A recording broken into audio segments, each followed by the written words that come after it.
Dawn of the Dead happened in 1978. This makeup was applied for that movie. So we're very, very, very excited to have Jim Krut from Dawn of the Dead, the original. This is exciting. I mean, first of all, how does something like this happen to where, hey, we're going to put this makeup on you at this convention? Was this an idea that was brought to the convention, or was this something that came to you? When Craig asked me to be part of the convention, he said, we'd like to try to do and recreate the makeup and special effects that went into your great scene for Dawn of the Dead. And I said, well, you know, it was done pretty well on screen the first time. And 2 years ago, we did it at the Monroeville Mall, but there was a most wonderful team from Tom Savini School, including Jen Holloran and Jerry Gergely and a couple other folks. And I said, that's what I'm used to. You know, I don't want to see something that was an iconic scene, just kind of, he said, wait a minute. He said, we're bringing them in. Awesome. Wonderful. So I said, I'm on board. Excellent. I'll do it. Fantastic. Well, this is going to be very, very, very exciting, especially for fans of practical makeup and practical special effects, which is an art form. Well, one of the things about Tom Savini is that he created a lot of techniques, used materials, because he had ideas in mind for how something should look, but maybe there wasn't a practical, easy way to do it. You had to make it happen. And, I certainly applaud him for doing that.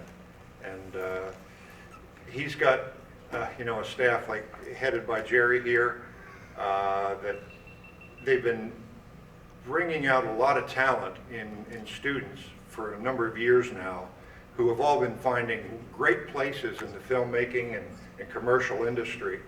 And I think that's just a testament to Tom's genius. And in terms of making magic behind the scenes, I also want to acknowledge a couple friends who are here, Libby McDermott and Matt Staley, who are actually filming this demonstration. And Libby was director of Dead Woman's Hollow, and I had the pleasure of working with Libby and Matt in another film, Darkness Waits. Wow. So independent films are where things are happening. It's new ideas, new creations, just like Tom had. I have to make something happen, I guess. I better invent it. Right, right. And it's interesting because I feel like, starting with the Romero legacy, not necessarily starting there, but I feel like Night of the Living Dead is like the ideal independent film. You know what I mean? I think it symbolizes independent film for a lot of people, and it's exciting that still in this state there is that spirit is still here, where people are making independent films that are breaking in and breaking through, and that not everything's coming from Hollywood. Well, exactly, and the other aspect of that, of course, is budget, because you can have a big budget film that's just a complete turkey. You can have independent films which just capture your imagination and attention, and you just want to dive into the screen and be part of it all. And I applaud everybody who works and says, well, I don't have the money, I have to find another way to do this thing. I have to find the solution. Well, with that said, very good. And the time frame we're in. Yes, we don't have a lot of time. I totally understand. Are we ready to start the demo? All right. And I want to thank each and every one of you for coming here today, but also really for being a fan of films, of Dawn of the Dead, my scene, fine, but just thank you very much for being here. Thank you, Jim Krut, for being so generous with your time. The Helicopter Zombie from Dawn of the Dead. My team that's Jerry Gergely right over there, my partner. This is my mother here, and she's going to be alongside me. So we're going to enjoy this little demo, and hopefully you guys are going to enjoy it. Yeah, Jim, how did you get cast? Let me see if this microphone won't. Oh, there we go. Tom Savini actually cast me in the role for Dawn of the Dead. Tom and I had been in college together for several years, and we actually worked in theater together in Pittsburgh. Then after college, we both went separate ways to the Army. We both ended up in Vietnam. He went in as a combat photographer, and I went in as a combat medic. And after we came back from that overseas adventure, ended up back in Pittsburgh. And I'd run into Tom, and pretty much he said, "Jim, how are you doing?" And I said, "Fine." He said, "I've got this great role for you in a new movie by George Romero." And I said, "Oh, George Romero, sounds familiar." What he was known for primarily, of course, was Night of the Living Dead. And you have to understand that, gee, now that's a classic and everybody admires it. But at the time, it was not really regarded as, a classic. It was a breakthrough kind of horror movie with a lot of special effects that kind of terrified people. And you had to be careful if you were working in the film industry or in the acting industry, which I was working as an actor for about 7 years in Pittsburgh, that if you happen to show up in the wrong kind of film, you might not work again in that industry. So you had to be really careful. But I thought, what the heck? Been through a war, why not? Let's just give it a shot. So we set up a date, went over to Tom's workshop, which is in his family's basement. And my wife Linda was there. And Tom did the head casting, which meant, if you're familiar with the material called alginate, it's like a plastic rubbery material in a liquid kind of form. It goes over the face and it will pick up all the details in your face. But to do that, you have to breathe through a straw for like 20 minutes, half an hour, whatever. But if you take that alginate off your face and set it down on the table, it just kind of lays down. So in order to make that firm on top of the alginate, what you have to do is put plaster. And so on top of that, you're breathing through a straw for a bit longer. I decided at that time that that was not my favorite thing to do. And I can't imagine. if you're a little concerned about narrow spaces and things like that. But then Tom called a couple of days and said, "Jim, we just have a little problem. The plaster cracked and we have to do it all over again." So I went back over to Tom's. We did the reapplication of that, and I think I'm going to have to stop and let the rest of it be shown to you.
Everybody ready?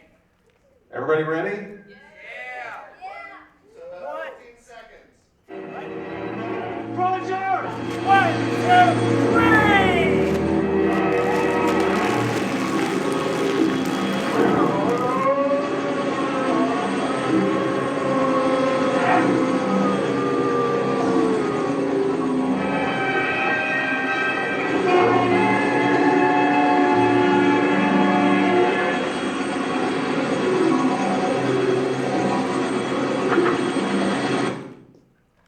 Yeah!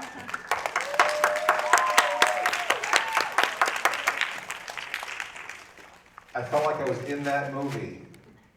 Fantastic. Thank you all so much for this amazing, amazing display. Big hand for the Tom Savini School and everyone on the team who participated in this. Jim, you look amazing. You look great. Does this take you back? Yeah. I love it. Thank you all for being here. Thank you for coming. Thank you. Thank you so much, Jim. Thank all of you for all of your great work and time and effort. This has really been amazing.